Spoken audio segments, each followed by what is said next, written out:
So let's just talk about the three-step process just for a minute. Let's pull up a female model. I'll come back to this in just a second.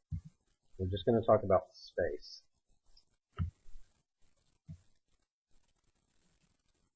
Pull up a female there.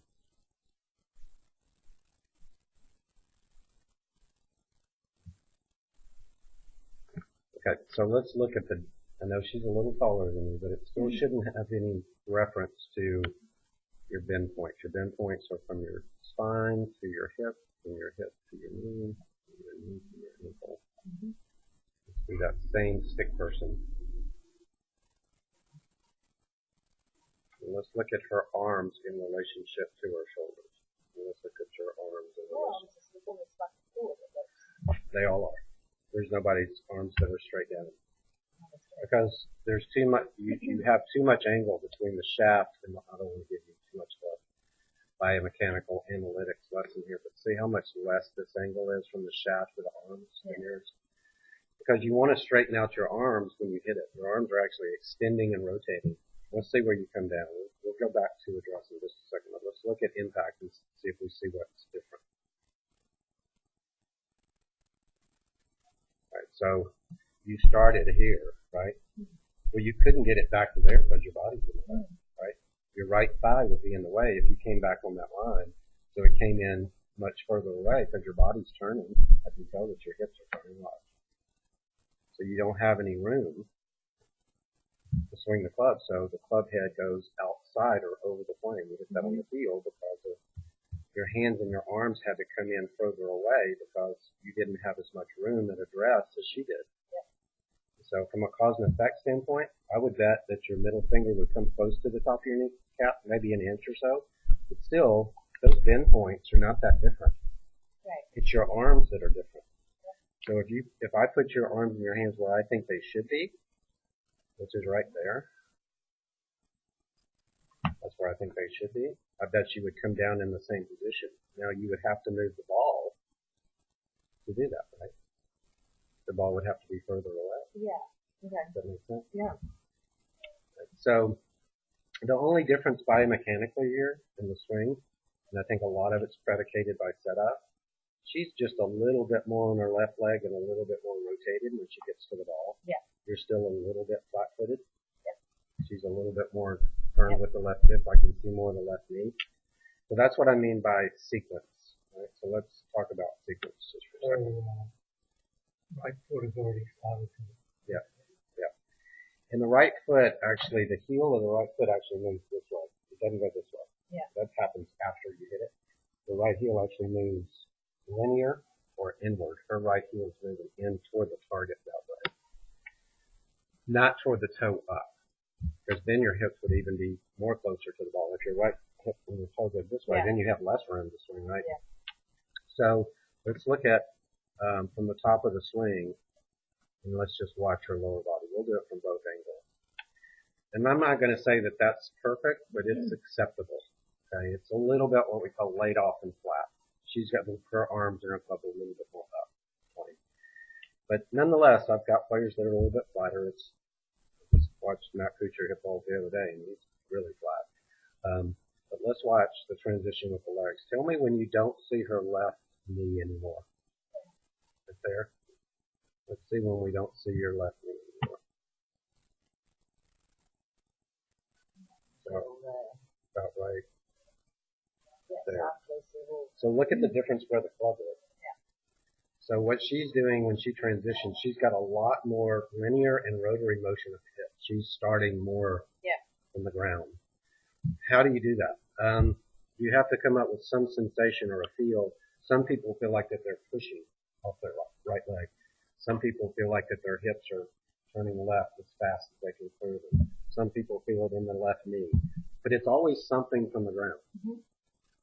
I do it with my feet. I don't feel my knees and my hips. I know that they move, but I feel it in my feet. I definitely feel it in the hips. I know when I cleared and not. Okay. If I'm thinking about it. So you just hit the ball. She just hit it. I'm going to move to about the same point. So y'all's club has moved about the same point.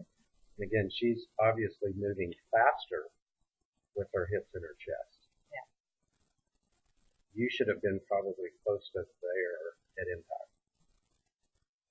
In terms of turn. Yes. That's how much your body should Yeah. turn. So that's what I mean by transition. Right? Let's look at it from the other angle. You'll really be able to see it from here.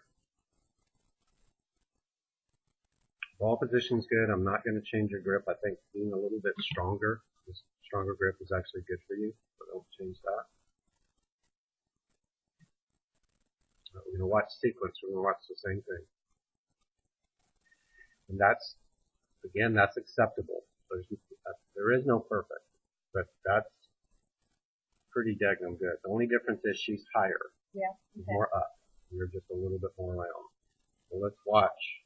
Watch her left hip and her left knee and her left foot. You can see how that there's a movement back to the left. Yeah. Yet she's still behind the golf ball. Yeah. So we're going to watch you. What's moving the fastest? Let's just stay with this frame. What's moving the fastest? Is your arms and your hands moving faster, or is your hip moving My faster? arms.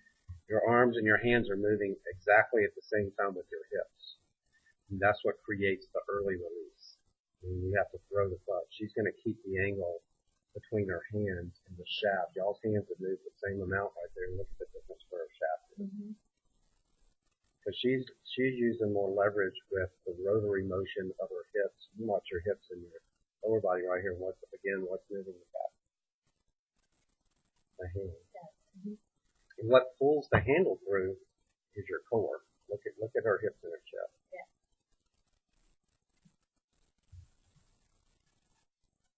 And you really do that after. Yeah. And I can even watch your left foot and tell that you're still on that toe. And then when your heel hits the ground, watch. That's when you start turning. Yeah. See that? She's on her left heel all the way through the swing. Her left toe is popping up in the air because she's turning rotary back around to the left. Right. So the moral of the story is the biggest change I still think is at address. You need more space between your arms and the butt end of the club, so you can get your arms extended. And the ball may feel too far away for a while, and you may hit it thin or whatever for a while just to get used to being further away. And then the transition, we got to really work on what does it feel like to change directions from the ground without my hands even moving. Yeah. Because they're changing directions. You know, if I put a guy, and the biggest reason why a guy hits it further is not because they're stronger. Because most guys played stick sports their whole life. They played baseball and tennis and hockey and skip rocks off water and manly things. They think, right? And most ladies didn't. So let me show you this real quick. If you watch, this is Jack Nicklaus. Sorry, I have to compare you to the best player of all time, but if you watch this is when he's 67 years old. His arms are still going back when his left foot and his left knee and his left hip move forward before the club changes directions. Mm-hmm. You see that? And teaching people to do that, for me, is teaching you sensory awareness. So when you get to the top of the swing, I'm going to hold your arms in your hands for a while until you can start separating your lower body. So you start sensing, okay, now I know what he's talking about. And that's why Couples looks like his club almost is suspended in midair. At the top, he almost looks like he pauses, right? The reason that there's a pause is because the lower body is changing directions first. That's what creates the lag and the pause, and then the whip at the end. And I bet his hip, I'm just going to guess here, I bet his hip goes at least 6 to 8 inches forward before he starts to, how far is he going left and right? Yeah. You know, I show this to ladies because they like to watch Mr. Couples hit balls, but they say he's easy on the eyes. But if you watch again, and he looks like he's not swinging very hard, right? He's got such graceful, smooth tempo, right? Did you ever watch him play? I have. Yeah. It doesn't. Number one, I would break in half if I swung it. He is one of the most mobile, supple guys on tour. I mean, we cannot, or Phil and I can't, or I should speak for myself, I can't get the club back that far. But watch his lower body here. This is where all the speed comes from with the guys. You just aesthetically don't see that much motion with his hips. Because we're watching the club. We're watching the beauty of how pretty the swing is. Yeah. But the speed is coming from the weight shift and the pelvic girdle from the ground. He can't even keep his feet on the ground if you watch, because he's turning so fast. So that's going to be the key. Is Rebecca's coming right after you. We're working on the same thing. How do you feel the sequence of the transition being from your feet, from your knees, from your hips, so that this isn't the paramount thing that's creating the speed? There was a little bit of time when I was actually going to line. I do remember I was playing with some girls and they all said, two of them said, wow, I noticed that you get your hips here much better than you used to do. So there was a little time when I did. It's gone again. Mm-hmm. But somebody did, and Sally. And I'm watching it now. It just happens too late. Yeah. I mean, that's all I'm saying is this up here is moving faster in transition than Yeah. that. That comes, yeah. They're moving. They're just moving too late. Well, they're moving in sync, aren't they, as opposed to Instead of being ahead. separated.